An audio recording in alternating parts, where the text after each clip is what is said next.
am on the wrong page. Sorry. Not ready yet. That was silly. I am here in the background just working to make sure I have everything set up and ready, but I am not ready yet.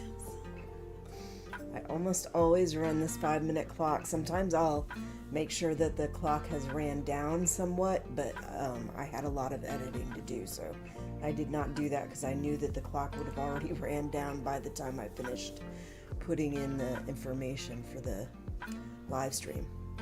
Anyway, let's go ahead and see about getting a chat put in.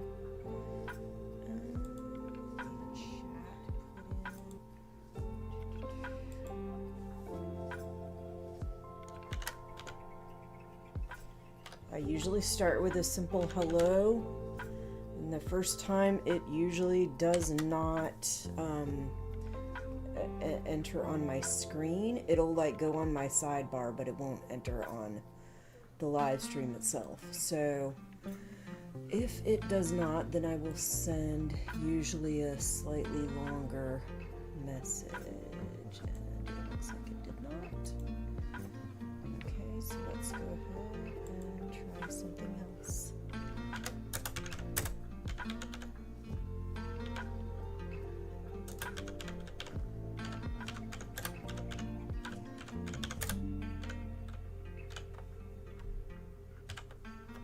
I'm going to send 2 messages, so even if this one sends, I'm going to send one more after this.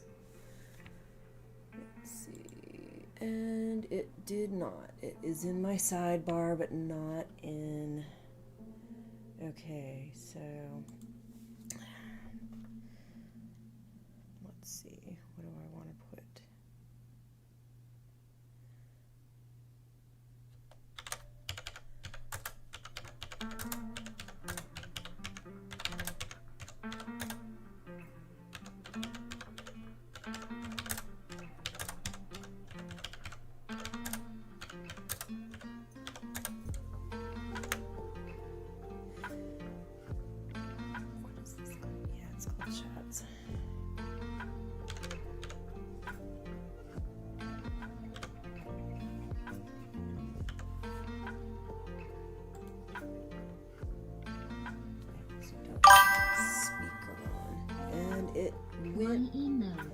It went through this time, yay. So, whether you see it or not, my first message was hello. It didn't show up on my live stream, just on my sidebar. And then my next was, it was supposed to be I am here setting things up, but somehow the I did not type, so it just says am here setting things up. And then you can see the third one. Feel free to leave any questions or comments in my chats. So I would love to eventually get my live streams a little bit better attended and be able to have some comments and chatting going on that I can respond to. But I know right now I do not have a lot of subscribers, and I don't really have a lot of people that come to my live streams, especially while I'm in the process of doing it. I'll like get a handful sometimes, but that's about it. All right, we got 1 minute and 14 seconds. Let me get this to where I need it. Right there. I'm not going to be doing any extras today. Last time that I did live stream, I did a little bit of extras because I had some things I wanted to discuss about coming episodes of the TV show. And while I will kind of comment and compare the TV show stuff with the books, I don't usually do like full sections on it, but I wanted to discuss the titles of the last 2 episodes because they are very disconcerting to me, and because the first chapter I read on Sunday was dealing with the title of the last episode for the season. So episode 10 is called Secateurs, and wanted to talk about that, which I did. And then I wanted to talk about the title of the next one, which is the penultimate episode. All right, let's get to the live scene. Hello, everyone. This is Venus Brown, and I am back with another live reading of Margaret Atwood's book, The Testaments. This is the book that followed The Handmaid's Tale. The Handmaid's Tale was about the handmaids, except it was a specific handmaid. In this case, it was June. Although in the book, they did not specify a first name. They went by the commander's name, so it was a Fred. In the TV show, though, they actually called her June, but that was just a name that they pulled from the book. It wasn't necessarily that handmaid's name. Now, this book is about her child that was kidnapped when she became a handmaid, who is now a commander's daughter. They kidnapped her, put her in a commander's house. She's the commander's daughter, and she is now adult age, or at least according to them, adult age. She has began her period, which indicates to them that she is able to be married off. And unfortunately, in Gilead, they try to marry them off as soon as possible, with the claim that this is about enabling them to have more babies, make it more likely that they would have more babies, make it less likely that they would end up having premarital sex, that kind of thing. But really, they're marrying most of these girls off to old men who likely are sterile and unlikely to be able to get them pregnant in the first place. So to me, it doesn't make sense. But that's because it's all a freaking cover. It's all for the power. The idea that we're doing this to help the birth rate is a cover. It is a story. It is an excuse that they use to implement this freaking very narrow-minded, very, very strict, and very deadly, frankly, regime. All right, let's go ahead. We're going to get started with chapter 37. At this point, it is Agnes. Agnes is narrating this section. She has just been found by Aunt Lydia, and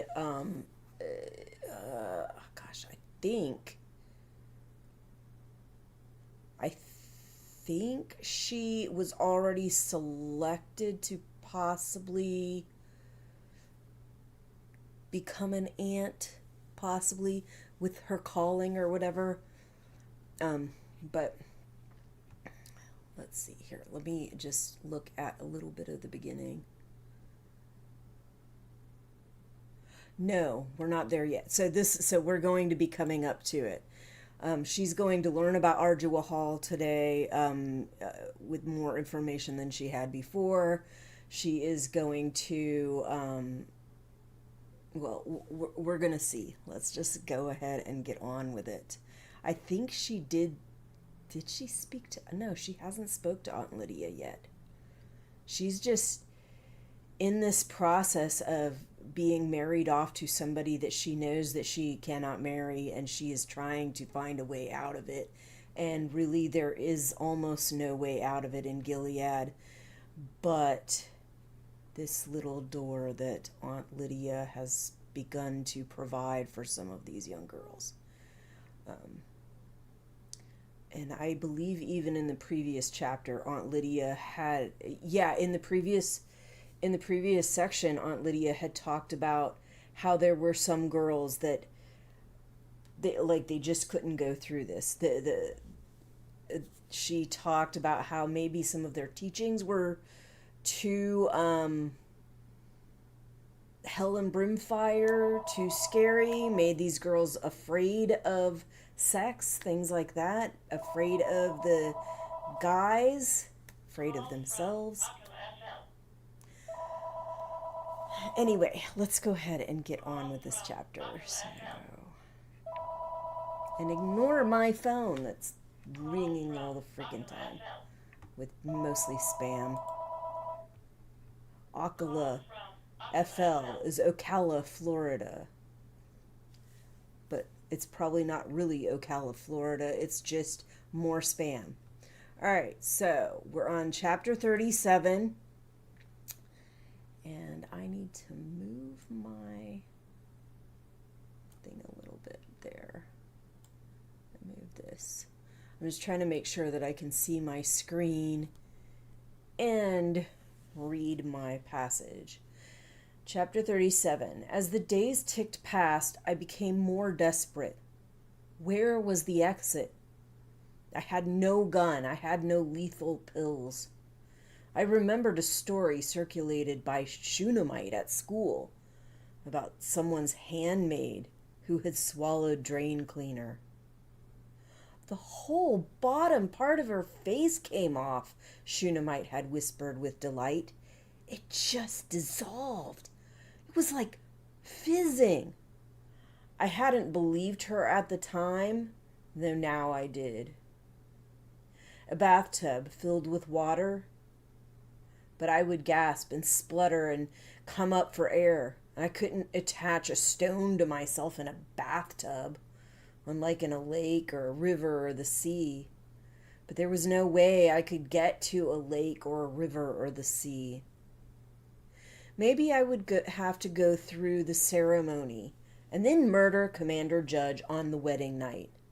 Stick a purloined knife into his neck and then into mine.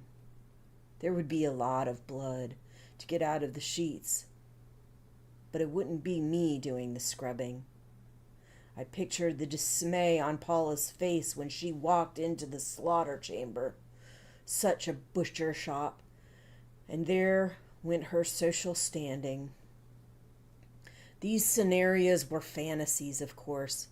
Underneath this web spinning, I knew I could never kill myself or murder anyone. I remembered Rebecca's fierce expression when she'd slashed her wrist. She'd been serious about it. She'd really been prepared to die. She was strong in a way that I was not. I would never have her resolve. At night when I was falling asleep, I fantasized about miraculous escapes. But all of them required help from other people. And who would help me? It would have to be by someone that I don't know, a rescuer, the warden of a hidden door, the keeper of a secret password. None of that seemed possible when I woke up in the morning. I went around and around in my head. What to do, what to do. I could barely think. I could scarcely eat. Wedding nerves, bless her soul, said Zillah. I did want my soul to be blessed, but I could see no way of that happening. When there were only 3 days left, I had an unexpected visitor. Zillah came up to my room to call me downstairs. Aunt Lydia is here to see you, she said in hushed tones. Oh, Aunt Lydia is here to see you, she said in hushed tones. Good luck. We all wish you that. Aunt Lydia, the main founder, the gold-framed picture at the back of every schoolroom, the ultimate aunt, come to see me? What had I done? I was shaking as I made my way down the stairs. Paula was out, which was a lucky thing, though after I came to know Aunt Lydia better, I realized that luck had nothing to do with it. Aunt Lydia was sitting on the sofa in the living room. She was smaller than she'd been at the funeral of Kyle, but perhaps that was because I'd grown. She actually smiled at me, a wrinkly, yellow-toothed smile. Agnes, my dear, she said, I thought you might like to hear some news about your friend Becca. I was in such awe of her that it was hard for me to talk. Is she dead? I whispered, my heart sinking. Not at all. She is safe and happy. Where is she? I managed to stammer. She is at Ardua Hall with us. She wishes to become an aunt and is enrolled as a supplicant. Oh, I said. A light was dawning. A door was opening. Not every girl is suitable for marriage, she continued. For some, it is simply a waste of potential. There are other ways a girl or woman may contribute to God's plan. A little bird has told me that you may agree. Who had told her? Zillah? She'd sensed how violently unhappy I was. Yes, I said. Perhaps my prayers of long ago to Aunt Lydia had finally been answered, though in a different way than I'd expected. And I do think that it is possible her Marthas, I think, seem to be closer to her than anybody else other than the students at school. But Becca's already left. Becca could have said something just because it's her best friend. And I don't think Daisy is there yet at this point in the book, whereas in the TV show she's already there. But yeah, I think it's possible the Marthas could have said something. It's possible that the aunts that have been tending to her have noticed something. I don't know. And as I said, it's also possible that Becca said something. Plus, we know Aunt Lydia is constantly spying these girls out, and especially Agnes, because she knows who Agnes's mom is, biological mom is, and I think she does have plans, so I find it very likely that Aunt Lydia's just been spying her out, and she just knows that there's these massive signs that she is afraid of marrying this guy, that she doesn't want to. Not as violently afraid as Becca was, but still. Becca has received a call to higher service. If you yourself have such a calling, she said, you still have time to tell us. But how do I don't know how. I myself cannot be seen to be proposing this course of action directly, she said. It would contravene the prime right of the father to arrange the marriage of his daughter. A calling can override the parental right, but you must make the first approach to us. I suspect Aunt Este would be willing to listen. If your calling proves strong enough, you will devise a way of contacting her. But what about Commander Judd? I asked timorously. He was so powerful. If I ducked the wedding, surely he would be very angry, I thought. Oh, Commander Judd always has lots of choices, she said with an expression that I couldn't read. My next task was to find a pathway to Aunt Este. I could not declare my intention outright. And if you've been listening to these readings, or you've read the book yourself, in previous chapters, she had actually, it was Aunt Este that came and told her about what happened with Becca, that Becca had tried to kill herself, that Becca had said that she received a calling, that they had gone through all these, they called it counseling, but I suspect it was more like interrogation and torture and shit like that, after she had tried to kill herself, which Agnes is not going to go through that kind of thing, but she will have a bunch of questions. She will have interrogations that she has to go through. I suspect that because Becca tried to kill herself, they were probably a lot nastier about it. But it was Aunt Este that came to Lydia about it, and they had a whole conversation where apparently they have done these before. They have had these interventions before where Aunt Este has brought people. And in the TV show, Aunt Este had talked to Daisy about the fact that she was not originally from Gilead, that she had a calling, and that you could call her one of the original Pearl Girls. So, so it looks like possibly that was their way of kind of broaching this topic on the show. She actually had said that she had had a calling. And so I'm hoping that at least on the TV show that gives Daisy the idea that maybe if one of these girls says they have a calling, that might give them some way out. I did notice on the last episode, I believe, when they were reading off the lists of girls that were being married off to commanders, when she heard that Agnes was being paired up with Commander, what is his name? Not Winslow.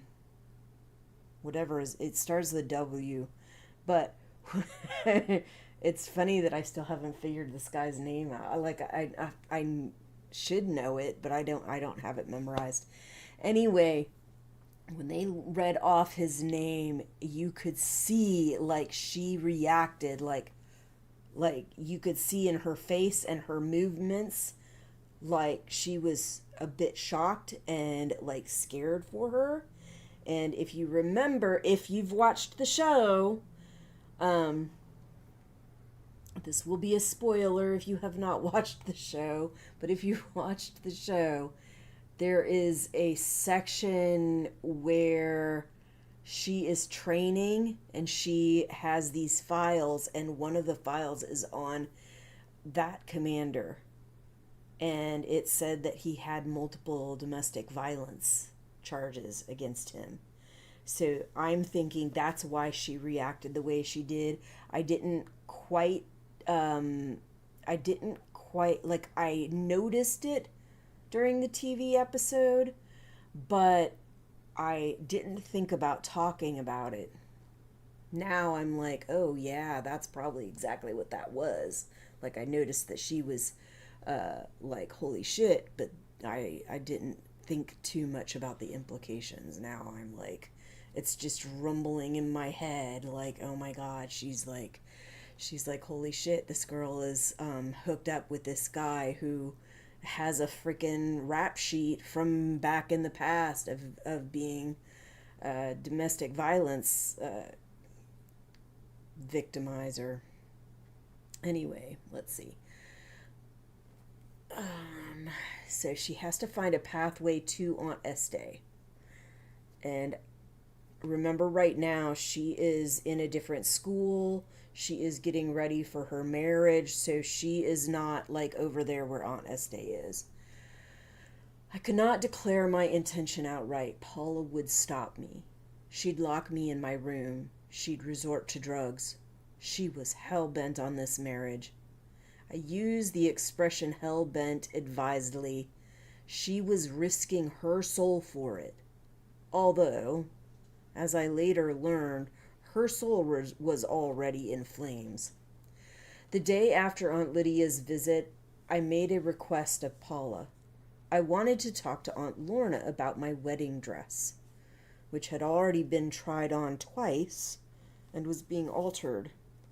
I wanted everything to be perfect for my special day, I said. I smiled. Excuse me. I thought the dress looked like a lampshade, but it was my plan to appear cheerful and appreciative. Paula gave me a sharp glance. I doubt that she believed in my smiling face, but if I was putting on an act, so much the better, as long as it was the kind of act that she wanted. I'm pleased you're taking an interest, she said dryly. It's a good thing Aunt Lydia paid you a visit. Naturally, she'd heard about that. though not about what was actually said. But if I would be a nuisance for Aunt Laura to come, but it would be a nuisance for Aunt Lorna to come to our house, said Paula. It wasn't convenient, as I ought to have known. There was the food to be ordered. There were the flowers to be arranged. Paula couldn't deal with such a time-wasting visit. Aunt Lorna is at Shunammite's, I said. I knew that from Zillah. Shunammite's own wedding was also shortly to take place. In that case, our guardian could drive me over there, said Paula. I felt my heart quicken, partly in relief, partly in fear. Now I would have to carry through my risky plan. How did the Marthas know who was where? They weren't allowed CompuTalks and couldn't receive letters. They must have known from other Marthas, though possibly from the aunts as well, and some of the wives. The aunts, the Marthas, and the wives, despite the fact that they were frequently envious and resentful of one another, and might even hate one another, news flowed among them as if along invisible spiderwebs. And we've definitely seen in the books and on the shows that the Marthas do talk to each other. They do gather information from each other. And sometimes the handmaids and other people will hear things from the Marthas. When you hear stuff from Shunammite, a lot of times it's stuff that she heard from her Martha. So the Marthas do talk. They don't have as a stringent grip on them as the handmaids did. So it's easier for them to talk and for things to spread like wildfire. So it's a possibility. And they are around they're around everybody. They're around even the men sometimes. They're around the wives. They're around the handmaids. They're around the children. So they get to be like intimately involved with a lot of things that are more personal and private that a lot of other people won't necessarily see or hear about. And it does spread. Anyway, our guardian driver was summoned and given instructions by Paula. I expect she was glad to have me out of the house. My unhappiness must have given off a sour smell that was irritating to her. Shunammite used to say that they put happy pills into the warm milk of girls who were about to get married. But no one had been putting happy pills in mine. I climbed into the back seat of our car while our guardian held the door open for me. I took a deep breath, half exhilaration, half terror. What if my attempt at deception should fail? And what if I should succeed? Either way, I was headed into the unknown. And there's several characters in here that are different from the TV show. So if you're watching the TV show, Guardian is different. Judd is different. Shunammite's position right now is different. She is not in the position of getting married yet. I assume eventually she will be, but not right now. I'm assuming she's probably not going to be this whole first season. Let's see. I did consult Aunt Lorna, who was indeed at Shunammite's house. Shunammite said it was fun to see me, and once we were married, we could visit a lot. She hurried me inside and took me in to inspect her wedding dress.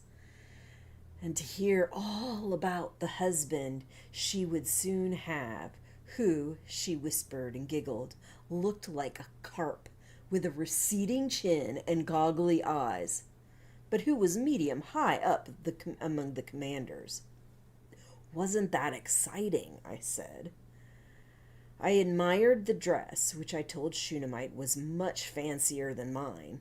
Shunammite laughed and said she'd heard I was practically marrying God. My new husband was so important, and wasn't I lucky? And I gazed downward and said, But anyway, her dress was nicer. She was pleased by that and said she was sure that we would both get through the sex part and not make a fuss.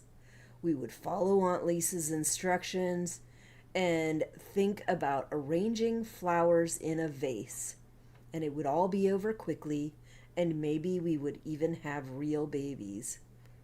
So Aunt Lisa advised them to think of arranging flowers in a vase to get through the sex part.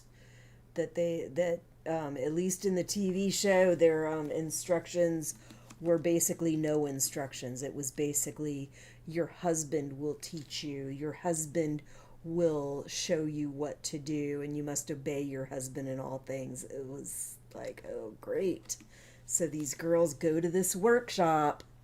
They're supposed to be getting information about this stuff, and their information is, your husband will tell you. You gotta just let him lead you. Like, that is not real information. You've already been telling them all along that they have to obey their husbands. So, yeah. Okay, wait a minute. Maybe we would even have real babies by ourselves without handmaids. She asked if I would like an oatmeal cookie, and she sent the Martha for some. I took one and nibbled at it, though I was not hungry. And I'm hearing a lot of this in here. We've heard a little bit, I think, from Becca. I think even from Agnes. Yeah, Agnes was... I think there was a couple times that I noticed that Agnes had said she wasn't hungry in the last episode, and didn't seem to be eating, and we definitely heard from Becca. I think these girls are in such a freaking state right now that they're just like, they don't feel hungry. They're fucking anxious and nervous and scared, and some of them are traumatized. So the idea of eating isn't exactly the top of their mind, and definitely probably don't feel hungry. I think at some point she said she feels sick to her stomach, but that might be coming later. I couldn't stay long, I said, because there was so much to do. But could I see Aunt Lorna? We found her across the hall in one of the spare rooms, poring over her notebook. I asked her to add something or other to my dress, a white bow, a white frill, I can't remember. I said goodbye to Shunammite and thanked her for the cookie, and said again how lovely her dress was. I went out the front door, waving cheerfully, just like a real girl, and walked to our car. After that, heart hammering, I asked our driver if he wouldn't mind stopping by my old school, since I wished to thank my former teacher, Aunt Estee, for everything she had taught me. So this is her chance to get over to Aunt Estee to have a talk with her. But she's got to convince this guardian, and this is not the same guardian as on the show. He was standing beside the car, holding the back door open for me. He gave me a suspicious frown. "Those aren't my instructions," he said. I smiled in what I hoped was a charming way. My face felt stiff, as if it was covered with hardening glue. "It's quite safe," I said. "Commander Kyle's wife won't mind. Aunt Estee is an aunt. It's her job to take care of me." "Well, I don't know," he said dubiously. I looked up at him. I'd never paid much attention to him before, since usually I had only the back view. He was a torpedo-shaped man, small at the top end, thick in the middle. He had not shaved carefully and had bristles and a rash. "I'd be married soon," I said, "to a very powerful commander, more powerful than Paula, than Commander Kyle's wife." I paused to let this sink in. And then I am ashamed to say, I placed my hand lightly on top of his, where it was holding the car door. I'll make sure you're rewarded, I said. He flinched slightly and pinkened. Well then, he said, though he didn't smile. So this is how women get things done, I thought. If they are prepared to wheedle and lie and go back on their word. I was disgusted with myself, but you'll notice this didn't stop me. I smiled again and pulled my skirt up just a little, displaying an ankle as I swiveled my legs into the car. Thank you, I said. You won't be sorry. He drove me to my old school as I'd requested and talked to the angels guarding it, and the double gates swung open and I was driven inside. I told the driver to wait for me. I wouldn't be long, and then I walked sedately into the school building, which now seemed much smaller than when I'd left it. Excuse me. It was after hours. I was lucky that Aunt Estee was still there, though again, it may not have been luck. She was sitting at her desk in her usual classroom, writing in her notebook. She looked up when I came in. Why, Agnes, she said, you're all grown up. I hadn't planned beyond this moment. I wanted to throw myself on the floor in front of her and burst into tears. She'd always been kind to me. They're making me marry a horrible, disgusting man, I said. I'll kill myself. And then I really did burst into tears and crumpled onto her desk. It was acting in a way, and probably bad acting, but it was real acting, if you see what I mean. So to me, like, this part is like she had planned this stuff out somewhat. She had this plan for how she was going to try to convince Aunt Estee. But I think also she's been in such a fucking state of stress and so busy trying to figure out how to get out of this, and had to like keep this shit all pent up inside her. Like she's reacting in a way at home that the Marthas can see that she's distraught. Paula can see that she's not acting in the way that she wants her to and things like that. But she's not like crying. She's not screaming. She's not letting it out. She's just fucking distressed all the time. Depressed and distressed all the fucking time. Now she finally is in a situation. Yes, she planned it, but she also can let this shit out. And so when she finally starts to go along with her plan, it's just coming out. So even though she's acting, the acting is real. Like, that's what I got out of that. Aunt Estee lifted me up and walked me to a chair. Sit down, my dear, she said, and tell me all about it. She asked me the question she was duty-bound to ask. Had I considered how this marriage might affect my future positively? I told her that I knew about the benefits, but I didn't care about them, because I had no future of that kind. What about the other candidates, she asked. Would anyone else be preferable? They were not any better, I said, and anyway, Paula had made up her mind about Commander Judd. Was I in earnest about killing myself? I said I was, and that if I didn't manage it before the wedding, I would be sure to do it afterwards. And I would kill Commander Judd the first time he laid a finger on me. I would do it with a knife, I said. I would cut his throat. And she's been thinking about all these ways that she could possibly kill herself or him over and over again. We're starting to see it in the show. She's like, this stuff is going through her mind. She's trying to figure out, how do I fucking get out of it? And in her mind, the only way to get out of this is through death.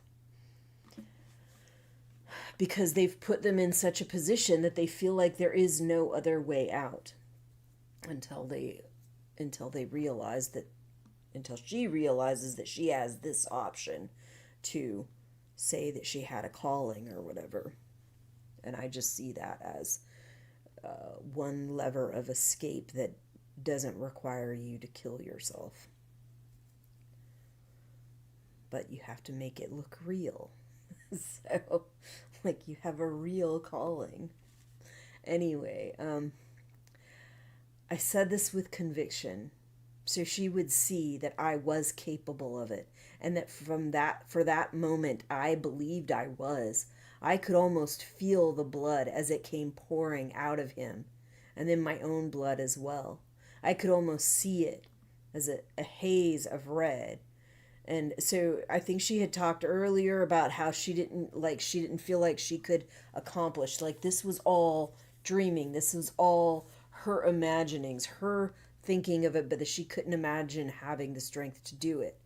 But now, like I said, she's able to let this shit out. And because she's able to let it out, like, these emotions and this anger and this fucking terror and all of that is just exuding from her body. It's going to give you an adrenaline rush. It's going to make you really feel your feelings more than you could when you're trying to fucking close them all up inside. Aunt Este didn't say I was very wicked, as Aunt Vidala might have done. Instead, she said that she understood my distress. But is there another way that you feel you might contribute to the greater good? Have you perhaps had a call? I'd forgotten about that part. Like, she's so freaking caught up in this moment and she's so emotional. She'd forgotten about what she actually needed to do in order to really get out of this. And that was to say she had a calling. I'd forgotten about that part. But now I remembered. Oh, yes, I said. Yes, I have. I'm called to a higher service. Aunt Este gave me a long and searching look, and then she asked me if she could pray silently. She needed guidance about what to do. I watched while she folded her hands, closed her eyes, and bowed her head. I held my breath. Please, God, send her the right message, I prayed in my turn. Finally, she opened her eyes and smiled at me. I will speak with your parents, she said, and with Aunt Lydia. Thank you, I said. I was beginning to cry again, this time with relief. Do you want to come with me, she said, to talk to your parents? I can't, I said. They'll get a hold of me and lock me in my room, and then they'll give me a drug. You know they will. She didn't deny it. That's sometimes best, she said. But for you, I think not. You can't stay here at the school, however. I couldn't stop the eyes from entering and removing you and changing your mind. You don't want the eyes doing that. You'd better come with me. She must have evaluated Paula and judged that she'd be capable of anything. I didn't know then how Aunt Este had come by this information about Paula, but I know now. The aunts had their methods and their informants. No walls were solid for them. No doors locked.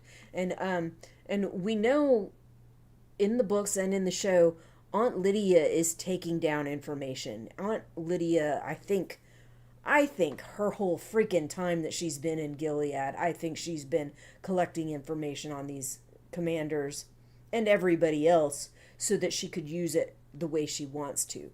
But now she is collecting this information to take down Gilead. But Aunt Lydia is not the only person that has information. Like, these aunts all have the ability to read and write, whereas none of the other females do. They also have access to every circle of women's lives in Gilead. They have access to the Marthas, to the wives, to the handmaids, to the students, to all of them, and to the Econo people. So they're constantly in these circles gathering information, and I'm sure that that helps for them to actually know a lot more about people than any of the other women's, even the Marthas that are like sending messages back and forth to each other through each other. But this Aunt Este thing, it kind of makes me wonder if maybe Aunt Este is working with Aunt Lydia as part of Mayday, but I also suspect that maybe she's not, that Aunt Lydia is utilizing her in the way that she wants. So she is doing some of the work that she needs for Mayday, but not necessarily that she would know anything about that. Not that she would realize even that she is doing something to like help the other side. But I suspect that Aunt Lydia is utilizing her to help the other side, even though she may not necessarily know. Then again, maybe she is working for Mayday. I don't know. But it's a thought. Some of the things that she does and says in the book and on the show definitely make me wonder.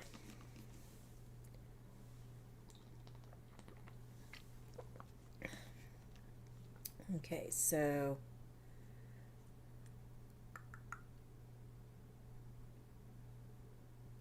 we went outside and she told my driver to let his commander's wife know that she was sorry for having kept Agnes Jemima so long, and she hoped that no undue worry had been caused. Also, he should say that she, Aunt Este, was about to pay Commander Kyle's wife a visit to decide an important matter. What about her? He said, meaning me. Aunt Este said that she would take responsibility for me, so he need not concern himself. He gave me a reproachful look. Actually, a filthy look. He knew that I'd tricked him and that he was going to be in trouble. But he got into the car and he drove through the gates. The angels were Vidala's school angels, so they obeyed Aunt Este. Then Aunt Este used her pager to call her own guardian driver, and we got into the car. I did find it interesting when I read that she's using a pager to get her guardian. Like, I don't know. I highly doubt that the wives have pagers. So maybe they just have their Marthas go get the guardians or something like that. Or if the guardians just happen to be hanging around, tell them. But anyway, she does work at a big school though, so she can't be everywhere all at once. So it would make sense to have a pager. It just sounds like something that's another privilege that the aunts have that other women don't.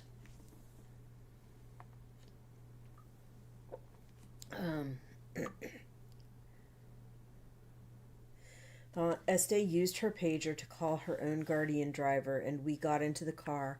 I'm taking you to a safe place, she said. You must stay there while I talk to your parents. When we get to the safe place, you must promise me you'll eat something. Promise? I won't be hungry, I said. I was still holding back tears. You will be once you've settled in, she said. A glass of warm milk, at any rate. She took my hand and squeezed it. All will be well, she said. All will be well. No, all manner of things will be well. And they've used this phrase in the show also. Aunt Este has. All manner of things will be well. Then she let go of my hand and patted it lightly. This was comforting to me as far as it went, but I was on the verge of crying again. Kindness sometimes has that effect. How? I said. How can it ever be well? I don't know, said Aunt Estee, but it will be. I have faith. She sighed. Having faith is hard work sometimes. All right. Okay, so on to the next chapter, chapter 38. Things are moving along, and Agnes is finally in a position where she has a freaking real doorway out, and she has taken that doorway, and now we got to see if she can actually keep that door open and get all the way through it, basically. Because she's going to have a whole gauntlet of things that she has to go through to prove that she is ready to make this change. I do think that whatever Becca went through was probably a lot worse and a lot harsher. Like I said, I think she was going through interrogations and torture and stuff like that. Whereas it doesn't appear that Agnes is going through the same thing, because Agnes didn't try to kill herself. She threatened to kill herself. Whereas Becca had literally tried to kill herself. And you take any freaking extremist religious group and you have a person do something like that, they are not kind about it. They are not kind about it. They will insist that you're going to freaking burn in the flaming pits of hell. Shit like that. Like, they do that to scare you out of doing it. But then when you do it, then it's other, like, then it's other damning shit that they spew at you. And they treat you like you're some kind of fucking leper or something like that. So I don't imagine that what happened to her after she got done in the hospital and when they started doing their counseling that they claimed they were doing, that it was anything good. But she did get through the door, and she did keep it open, and she did make it through this gauntlet. All right, so anyway, chapter 38. The sun was setting. The springtime air was filled with golden haze that can often appear at that time of year. Dust or pollen. The leaves of the trees had that glossy sheen, so fresh and newly unfolded, as if they were gifts, each one unwrapping itself, shaken out for the first time, as if God had just made them. Aunt Estee used to tell us during nature appreciation, conjuring up a picture of God, waving his hand over the dead-looking winter trees, causing them to sprout and unfurl, every leaf unique. Aunt Estee would add, just like you. It was a beautiful thought. Aunt Estee and I were driven through the golden trees. Would I ever see these houses, these trees, these sidewalks again? Empty sidewalks, quiet streets. Lights were coming on in the houses. Inside there must have been happy people, people who knew where they belonged. Already I felt like an outcast, but I'd cast myself out, so I had no right to feel sorry for myself. Where are we going? I asked Aunt Estee. Ardua Hall, she said. You can stay there while I visit your parents. I'd heard Ardua Hall mentioned, always in hushed tones, because it was a special place for the aunts. Whatever the aunts did when we weren't looking was not our concern, said Zillah. They kept themselves to themselves, and we should not poke our noses in it. But I wouldn't want to be them, Zillah would add. Why not? I asked her once. Nasty business, said Vera, who was running pork through the meat grinder for a pie. They get their hands dirty. So we don't have to, said Zillah mildly, rolling pie crust. They dirty up their minds too, said Rosa, whether they want to or not. She was chopping onions with a large cleaver. Reading. She gave an extra loud chop. I never liked it. I didn't either, said Vera. Who knows what they're forced to dig around in? Filthiness and muck. Better them than us, said Zilla. They can never have husbands, said Rosa. Not that I'd want one myself, but still. Or babies either. They can't have those. They're too old anyway, said Vera, all dried up. The crust's ready, said Zilla. Have we got any celery? And when I read that earlier, I was like, oh my God, like right after she says they're all dried up, then Zilla says the crust's ready. It's like, oh my goodness. I wonder though, like this section where they're saying, oh God, they have to deal with the dirty business of reading. I suspect that they actually want, that they actually mean that they engage in this dirty business of doing all this other freaking horrible shit that we've seen the aunts engage in.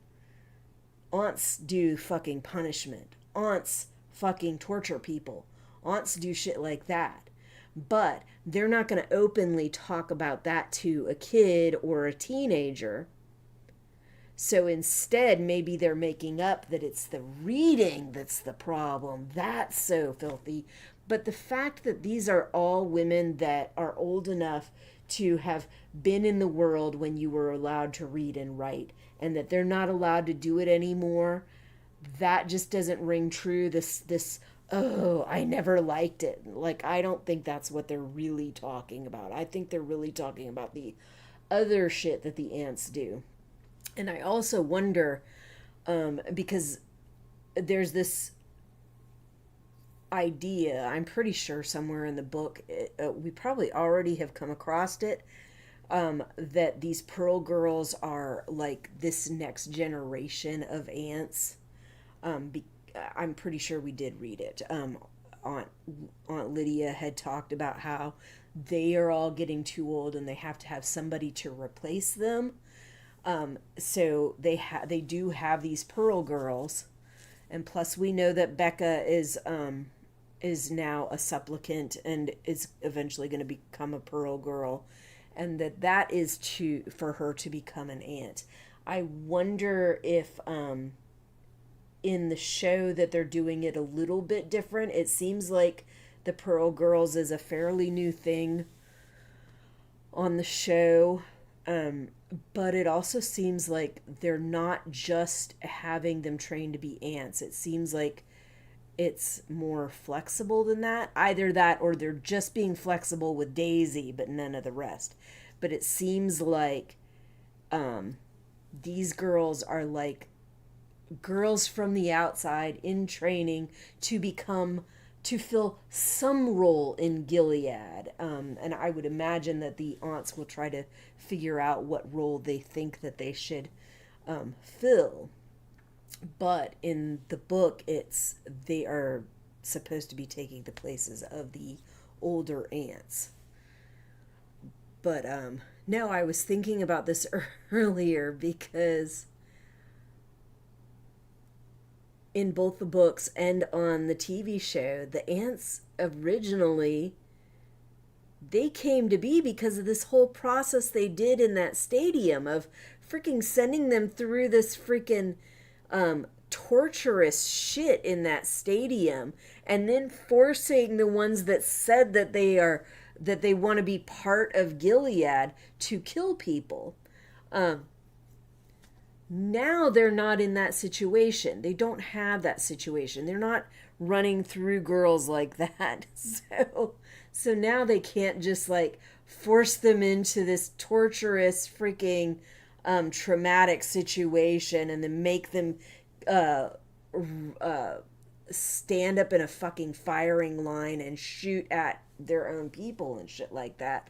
So they have to come up with some other way to implement new aunts, and it looks like the Pearl Girls is what they came up with. But we know that there have been younger aunts before. We know they have had a way to implement new aunts before these Pearl girls. So I wonder what that was, because I do remember some younger looking aunts, not like really young, but still fairly young, way younger than Lydia, towards the end of The Handmaid's Tale. So anyway, I should get back to reading. All right. No,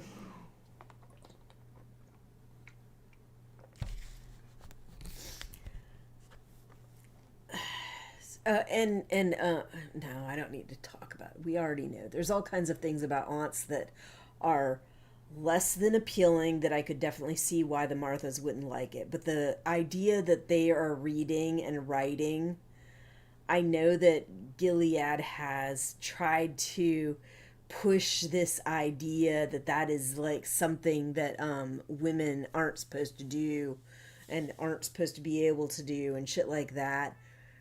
But they were from the prior generation. They knew about reading. They were able to read and write. They are still most likely able to read and write. So I know I didn't like reading all that much when I was growing up, but it wasn't like something that I found distasteful. It was just something that I wasn't good at it. So I didn't really pick up a lot of reading until after I got older. And college definitely helped because you have to read, especially in the graduate program, you have to read so much faster than I was used to, that I had to get used to reading more quickly than because I used to be really slow, and I'm still pretty slow. Sometimes it can be hard.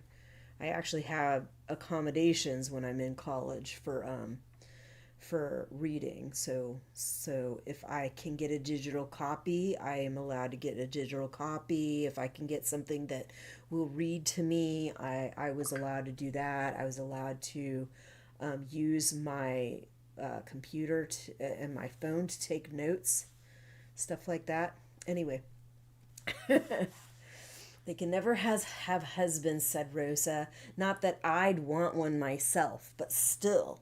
Or babies either. They can't have those. They're too old anyway, said Vera, all dried up. The crust is ready, said Zilla. Here we got an Have we got any celery? Despite the discouraging views of the aunts, I'd been intrigued by the idea of Ardua Hall. Excuse me. Ever since I'd learned that Tabitha wasn't my mother, anything secret had attracted me. When I was younger, I'd ornamented Ardua Hall in my mind, made it enormous, given it magic properties.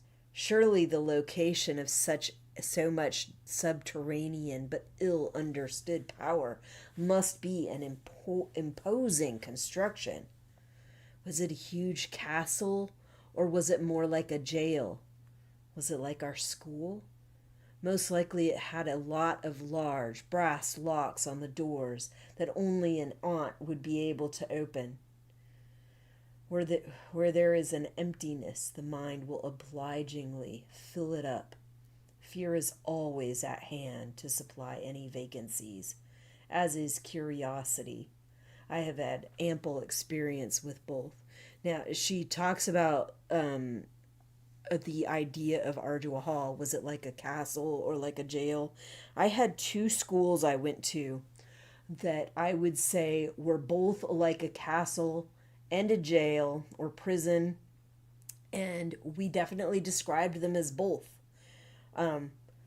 Brick, weird sign. It looked castle like. Both of them, they looked castle like. They definitely looked prison like. I had this other high school that I went to that was concrete block and stucco. It had several buildings, but all those buildings were encased inside this big barred fence with barred gates that were like really high so that we couldn't get out of them, and the bars were too close together for anybody to like squeeze through. But yeah, there were two high schools that I went to that definitely looked like castles and looked like prisons at the same time. And honestly, castles often are supposed to be somewhat prison-like. Even though we have even though we have created these imaginary ideas that castles are supposed to be these like glorious palaces and everything, my understanding that is that a lot of them were not. A lot of them were dark and dank and damp and cold and, not very appealing. It's not like back in the day they had electricity to fucking heat up everything, and they had air conditioners to cool everything down, or electricity to light everything up. It was not like that. And these structures were supposed to be made to both protect people from coming in but also from going out necessarily. So okay. Do you live there? I asked Aunt Este now. Ardua Hall? All the aunts in this city live there, she said, though we come and go. As the street lights began to glow, turning the air a dull orange, we reached a gateway in a high, red brick wall. The barred iron gate was closed. Our car paused, and then the gate swung open. There were floodlights. There were trees. In the distance, a group of men in dark uniforms of the eyes were standing on a wide stairway in front of a brightly lit brick palace with white pillars, or it looked like a palace. I was soon to learn it had once been a library. Our car pulled in and stopped, and the driver opened the door. First for Aunt Este, and then for me. Thank you, said Aunt Este to him. Please wait here. I'll be back shortly. She took me by the arm, and we walked along the side of a large gray stonework building, and then past a statue of a woman with some other women posed around her. You didn't usually see statues of women in Gilead, only of men. That is Aunt Lydia, said Aunt Este, or a statue of her. Was it my imagination, or did Aunt Este give a little curtsy? She's different from real life, I said. I don't know if Aunt Lydia's visit to me was supposed to be a secret, so I added, I saw her at a funeral. She's not that big. Aunt Este did not answer for a moment. I see in retrospect that it was a difficult question. You don't want to be caught saying that a powerful person is small. No, she said, but statues aren't real people. We turned onto a paved pathway. Along one side of it was a long 3-story building of red brick, punctuated by a number of identical doorways, each with a few steps going up to it and a white triangle over the top. Inside the triangle was some writing, which I could not yet read. Nonetheless, I was surprised to see writing in such a public place. This is Ardua Hall, said Aunt Este. I was disappointed. I'd been expecting something much grander. Come in. You will be safe here. Safe? I said. For the moment, she said, and I hope for some time. She smiled gently. No man is allowed inside without permission of the aunts. It's a law. You can rest here until I come back. I might be safe from men, I thought, but what about women? Paula could barge in and drag me out, back into a place where there were husbands. Aunt Este led me through a medium-sized room with a sofa. This is the common sitting area. There's a bathroom through that door. She ushered me up a flight of stairs and into a little room with a single bed and a desk. One of the other aunts will bring you a cup of warm milk, and then you should have a nap. Please don't worry. God has told me it will be all right. I didn't have as much confidence in this as she appeared to, but I felt reassured. She waited until the warm milk arrived, carried it in by a silent aunt. "Thank you, Aunt Silhouette," she said. The other one nodded and glided out like a silhouette. Aunt Estee patted my arm and then left, closing the door behind her. I had only a sip of milk. I didn't trust it, and I don't think I would either. Like, I'm thinking they probably, um, that they probably put some sort of sleeping something or another in that milk to get them sleepy. I am surprised, though, that she was not already sleepy, but it is a lot, so it could, like, instead of making you sleepy and exhausted, it could do the opposite and just make your mind just constantly just going. Would the aunts give me drugs before kidnapping me and delivering me back into Paula's hands? I didn't think Aunt Estee would do that, though Aunt Silhouette looked as if she might. The aunts were on the side of the wives, or that's what the girls had said at school. I paced around the small room, then I lay down on the narrow bed, but I was too overwrought to go to sleep, so I got up again. There was a picture on the wall, Aunt Lydia smiling an inscrutable smile. On the opposite wall was a picture of baby Nicole. They were the same familiar pictures that had been in the classrooms at the Vidala school, and I found them oddly comforting. On the desk, there was a book. I'd thought and done so many forbidden things that day that I was ready to do one more. I went over to the desk. I stared down at the book. What was inside it that made it so dangerous to girls like me? So flammable, so ruinous. So let's go to the live screen. I have to move my thing again because I couldn't see it. All right. So she's gaining access to a book that she hasn't had access to basically since she was taken away from her biological mother.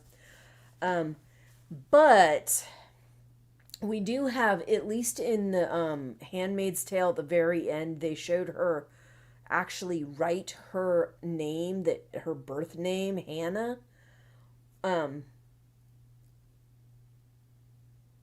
So at least in that presentation, she knows how to write her name. But that could just be because that's like the first thing that kids are taught. Like, they're taught their ABCs, they're taught to write their name, stuff like that. And I think she was definitely old enough at the time that she was taken that her mom probably had already tried to teach her how to write her name. So it doesn't surprise me really that that might be in her head, yet she may have no idea how to read. And because they have kept these girls away from any of that stuff the whole time since they've been taken, like, that's a long time to go without any practice, writing, reading, anything, when she was taken at an age where she would have just been starting to learn that stuff. She would have been just starting to learn ABCs and learn like really simple words and learn her name. Possibly. And not all kids start that early either. Sometimes, like, there were places I know that didn't start kids in school until they were 6 years old.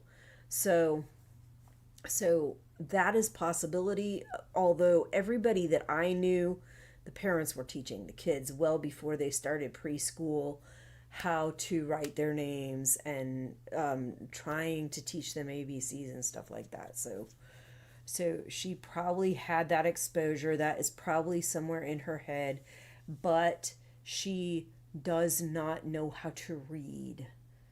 These things are fairly foreign to her, even if she had been exposed to them when she was little, she's not going to necessarily remember enough to have a clue how to read. But she might know what her name is. She might know what certain familiar things were that she might have been exposed to a lot when she was younger. Possibly. Possibly not.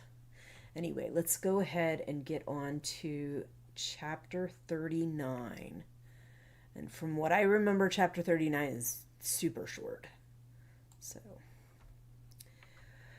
I reached out my hand. I picked up the book. I opened the front cover. No flames shot out.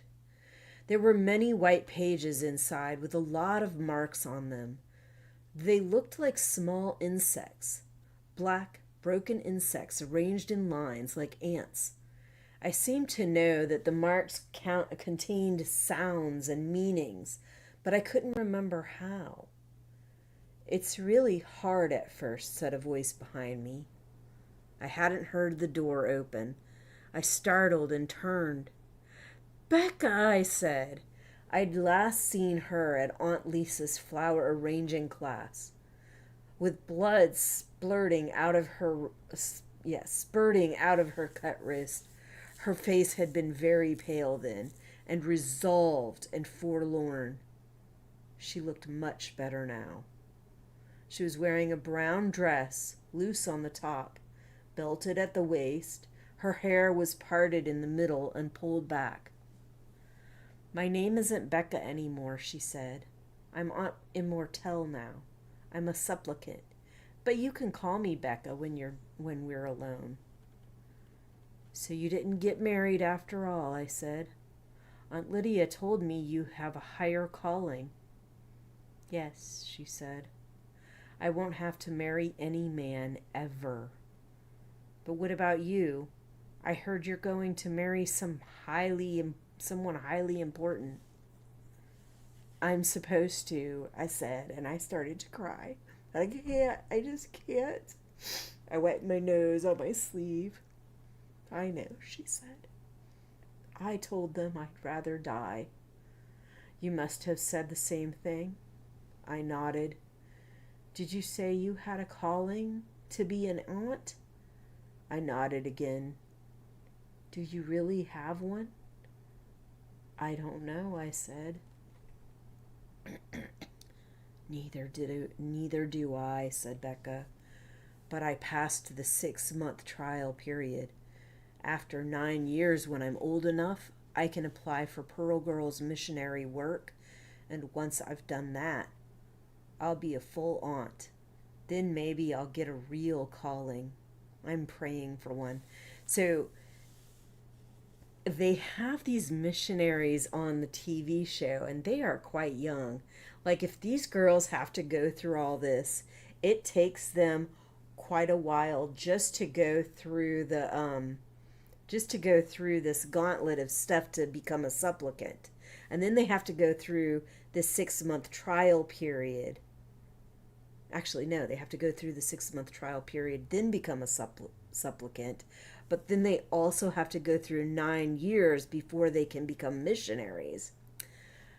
That's quite a while. And some of them definitely look very young. But I guess, if you take, probably the youngest ones are 11, 12, 13 when they're period age or whatever, and you add 10 years on to that, you're talking 23, so that's still quite young.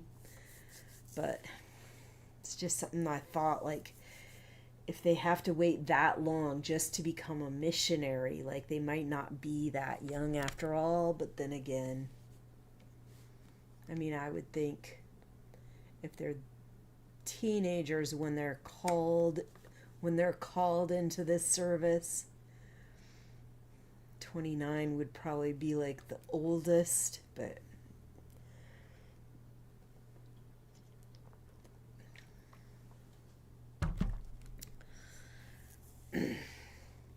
okay, so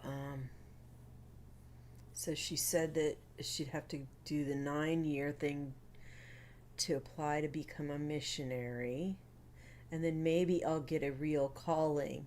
I'm praying for one. So, I'd finished crying. What do I have to do to pass the trial? At first, you have to wash dishes and scrub floors and clean toilets and help with the laundry and cooking, just like the Marthas, said Becca. And you have to start learning how to read. Reading's way harder than cleaning toilets, but I can read some now. I handed her the book. Show me, I said. Is this book evil? Is it full of forbidden things the way Aunt Vidala said? This, said Becca. She smiled. Not this one.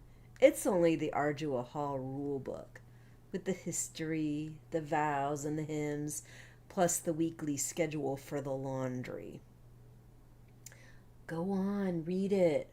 I wanted to see if she could really translate the black insect marks into words.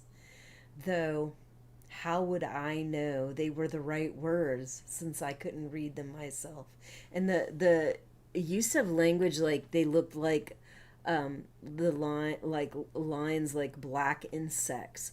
I have heard people that have dyslexia and dysgraphia describe words like that, and plus was it like scotopic sensitivity syndrome, stuff like that. I've heard them say stuff like that too, that the words look like insects, but sometimes they'd also describe them as looking like the insects are moving across the page and stuff like that, which is part of the reason some people have such a hard time reading. Dyslexics,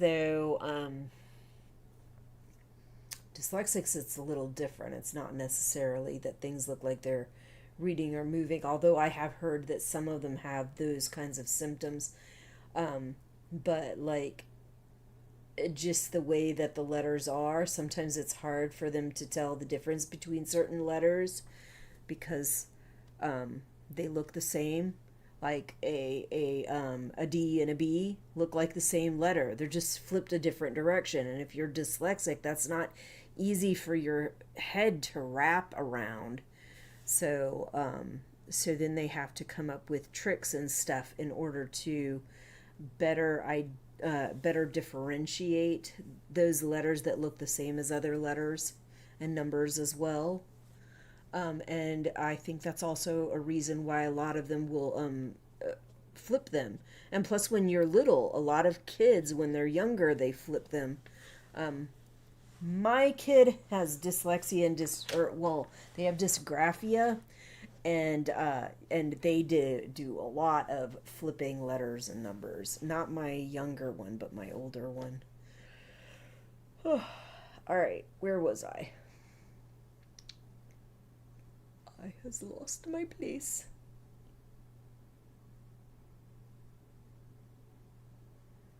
Okay, she was telling her to read. Go on, read it. I wanted to see if she could really translate the black insect marks into words. Though how would I even know they were the right words since I couldn't read myself? She opened the book. Here it is, on the first page. Ardua Hall. Theory and practice, protocols and procedures. Per ardua cum estris, she showed me. See this? It's an A. What's an A? She sighed. We can't do this today because I have to go to the Hildegard library. I'm on night duty, but I promise I'll help you later if they let you stay. We can ask Aunt Lydia if you can live here with me. There are 2 bedrooms empty. Do you think she'll allow it? I'm not sure, said Becca, lowering her voice. But don't ever say anything bad about her. Even if you think you're in a safe place, such as here, she has a way of knowing about it, she whispered. She is truly the scariest one of all the aunts. Scarier than Aunt Vidala? I whispered back. Aunt Vidala wants you to make mistakes, said Becca. But Aunt Lydia? It's hard to describe. You get the feeling she wants you to be better than you are. Well, that sounds inspirational, I said. Inspirational was a favorite word of Aunt Lisa's. She used it for flower arrangements. She looks at you as if she really sees you. So many people had looked past me. I think I'd like that, I said. No, said Becca. That's why she's so scary. She sees you. Like no matter what, no matter where you go, I'll be watching you. Okay, chapter 40. This is the last chapter we're doing, and it is the last chapter in this part. So, last chapter in the Ardua Hall section. Paula came to Ardua Hall to try to get me to change my mind. Aunt Lydia said it was only proper that I should meet with her and assure her in person of the rightness and holiness of my decision. So I did. Paula was waiting for me at a pink table in the Schlafly Cafe, where we at Ardua Hall were permitted to receive visitors. She was very angry. Have you no idea of the trouble your father and I went in order to secure the connection with Commander Judd? She said. You have dishonored your father. Memberships in the aunts is far from dishonorable, I said piously. I had a call to a higher service. I could not refuse it. You're lying, said Paula. You're not the kind of girl God would ever single out. I demand that you return home immediately. I stood up suddenly and smashed my teacup on the floor. How dare you question the divine will, I said. I was almost shouting. Your sin will find you out. I didn't know what sin I meant, but everyone has a sin of some kind. And that is the line that they used on the show when they did those damn firing line things in that stadium. Their sin had found them out. Ugh. Act crazy, Becca had told me. Then they won't want you marrying anyone. It will be their responsibility if you do anything violent. Paula was taken aback. For a moment she had no answer. But then she said, The aunts need Commander Kyle's agreement, and he will never give it. So pack up, because you are leaving now. At that moment, however, Aunt Lydia came into the cafe. May I have a word with you? She said to Paula. The two of them moved to a table at some distance from me. I strained to hear what Aunt Lydia was saying, but I could not. When Paula stood up, however, she looked sick. She left the cafe without a word to me. And later that afternoon, Commander Kyle signed the formal permission granting authority over me to the aunts.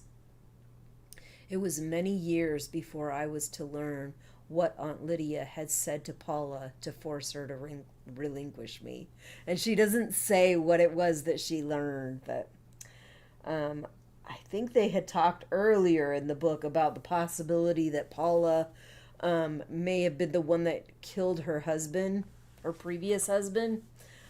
Might have something to do with that. Might have something to do with something even worse. Who knows? But yeah, I imagine Paula has some fucking skeletons in her closet that the aunts are likely to just, they're far more likely to know about than any other women in the country. And I imagine some of that stuff would get around even to people that aren't aunts. Next, I had to go through the interviews with founding aunts. Becca had advised me on the best way to behave with each of them. Aunt Elizabeth went in for dedication to the greater good. Aunt Helena would want to get it over quickly. But Aunt Vidala, liked groveling and self-humiliation, so I was prepared. The first interview was with Aunt Elizabeth. She asked whether I was against marriage or just against marriage to Commander Judd. I said I was against it in general. Excuse me. Which seemed to please her. Because I imagine if you're just against marriage to that one person, then they could just be like, okay, we'll switch you out to somebody else.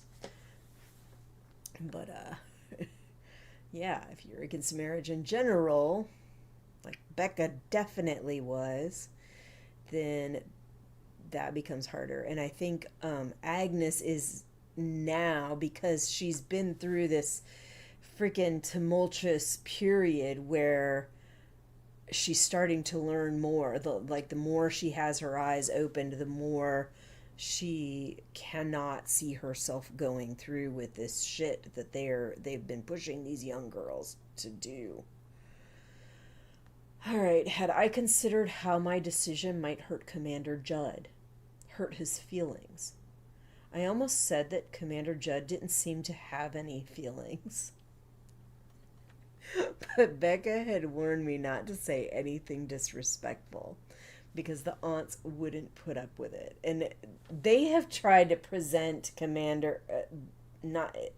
she's not marrying Commander Judd on the show. She's marrying one of the other commanders, but they have not presented him as not having feelings. They've definitely presented him as being like more charming and upbeat, but they tend to do that with some of the really worst of the worst commanders, and then you start to see that there is this underlying rot in them, this underlying evil. So, and we know that on the TV show Daisy has seen the guy's records, and he was guilty of multiple counts of domestic violence, so and there's that whole wife and child that are no longer with us thing. All right, Becca had warned me not to say anything disrespectful because the aunts wouldn't put up with it. I said I'd prayed for the emotional well-being of Commander Judd, and he deserved every happiness, which I was positive that some other wife would bring him. But divine guidance had told me I would not be able to provide that sort of happiness for him, or indeed for any man. I wanted to consecrate myself in service to all the women of Gilead, rather than to one man and one family.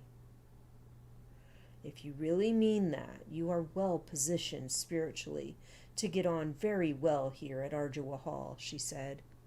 I will vote for your conditional acceptance. After 6 months, we will see whether this life is truly the path that you have been chosen to follow. I thanked her repeatedly and said how grateful I was, and she appeared to be pleased. My interview with Aunt Helena was nothing much. She was writing in her notebook and did not look up. She said that Aunt Lydia had already made up her mind, so of course she would have to agree. She implied I was boring and a waste of her time. My interview with Aunt Vidala was the most difficult. She'd been one of my teachers, and she hadn't liked me then. She said I was shirking my duty, and any girl who'd been gifted with a woman's body was obligated to offer this body up in holy sacrifice to God and for the glory of Gilead and mankind, and also to fulfill the function that such bodies had been inherited from the moment of creation, and that was nature's law. I said that God had given women other gifts as well, such as the ones he had bestowed on her. And she said, what might those be? I said, the gift of being able to read, since all aunts were gifted in that way. She said that the reading the aunts did was holy reading and in the service of all the things she had said before. She said them over again. And did I presume to be sufficiently sanctified myself? I said I was willing to do any kind of hard work in order to become an aunt like her, because she was a shining example, and I wasn't yet sanctified at all, but that perhaps through grace and prayer I would receive enough sanctification, though I could never hope to achieve the level of sanctification that she herself had achieved.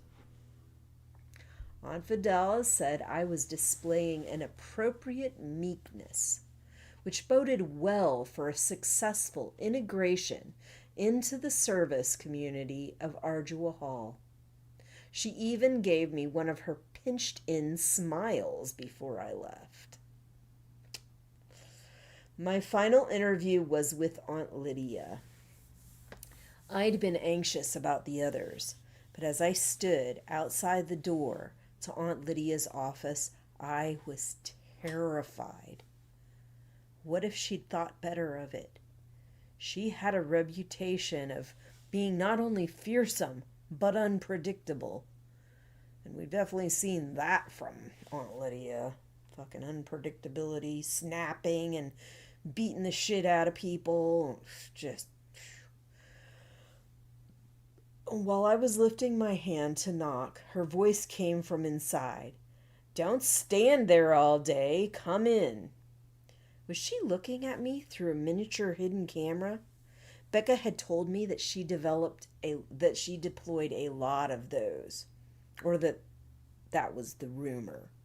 As I was soon to discover, Ardua Hall was an echo chamber. The rumors fed back into one another, so you could never be certain where they had come from. I entered the office. Aunt Lydia was sitting behind her desk, which was stacked high with file folders. "Agnes," she said, "I must congratulate you.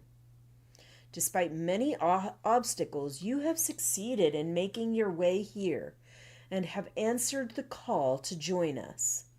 I nodded. I was afraid she would ask me what the call had been like. Had I heard a voice? But she did not. "You are very positive that you do not wish to marry Commander Judd?" I shook my head for no. "Wise choice," she said. "What?" I was surprised.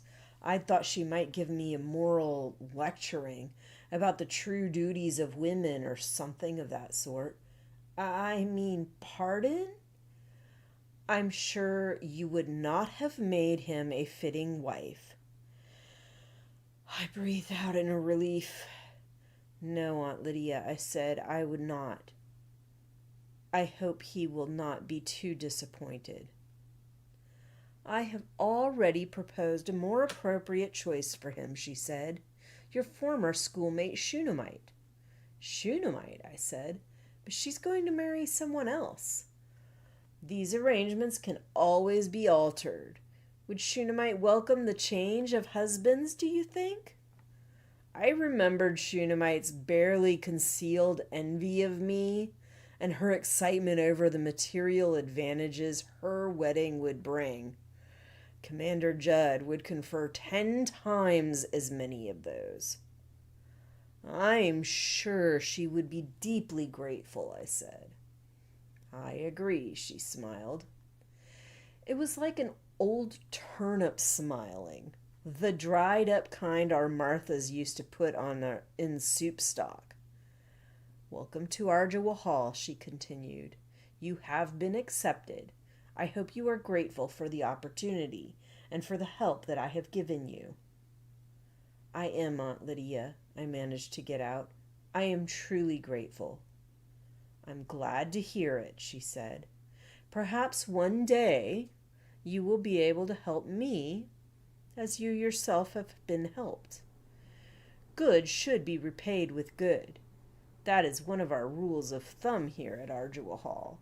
So that that line definitely makes me think, like, just like with the fucking documenting everything that these commanders do And I'm pretty sure she does a lot of that with everybody else too, documenting every freaking awful thing so that she has dirt on everybody. She also uses people. Like we've seen her do that in The Handmaid's Tale with her handmaids.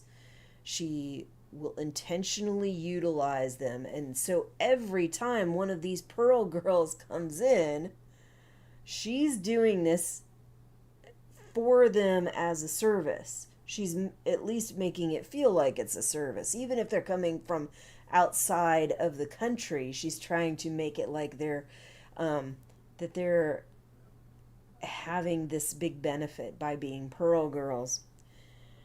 So if she has, think about that. If she has every single one of these on the hook like that, like, oh, I helped you get in here. And every good favor deserves another. Like, she could have, like, all these people that are kind of on the hook. And they might owe her a favor at some point in time. And then she can just, like, call in that favor whenever she decides that she needs them to call in a favor. Much like she did with some of the handmaids. So, just something I was thinking about. But that is the end of the chapter, and that is the end of what we're reading. Let me go ahead to my ending screen. We're still doing these live reads, obviously.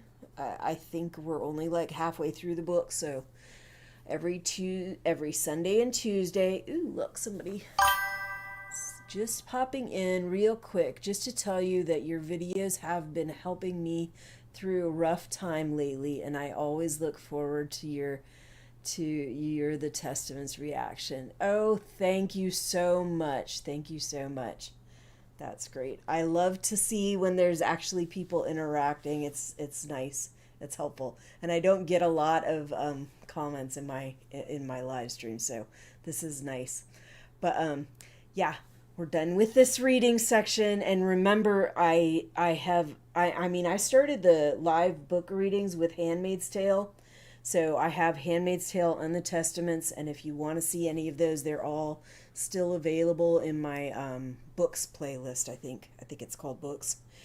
So, and they're also available in the Testaments playlist and the Handmaid's Tale. The Handmaid's Tale playlist, though, is much bigger because I have a lot of Handmaid's Tale content in there. But anyway, this is the end of the reading. Like I said, I'm still doing the live reads every Sunday and Tuesday. Once I'm done with Testaments, I'm not sure what I'm going to go to, but I would like to keep doing the readings.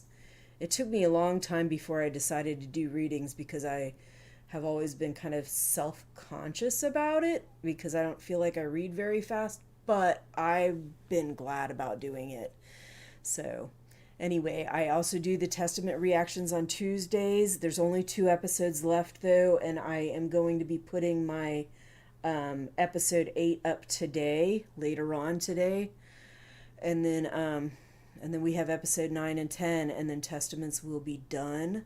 I think the next TV show that I'm going to do reactions to is going to be House of the Dragon. That doesn't come out until, I think, the end of June. So I'll have a couple weeks there. I will do some reactions to some trailers for House of the Dragon, and we'll see what else is available. They usually have more stuff available for the Game of Thrones stuff. So I can probably find something so that I can fill up those first couple weeks before their TV show comes out. And I'm also doing anime reactions. Right now I'm doing Solo Leveling every Friday. And then that I've got, I think, 3 episodes left. And then I'm going to go back to Tokyo Ghoul Re. We have 1 part left of Tokyo Ghoul Re, and then I will be done with Tokyo Ghoul. And then after that, I think it's Demon Slayer. It's either Demon Slayer or Demon Hunter. I always get mixed up, but it's one of those. So right now, solo leveling. When solo leveling's done, it'll be Tokyo Ghoul Re Part 2 and then Demon Slayer, I think. All right. And that is all I have for you. I will see you when I see you.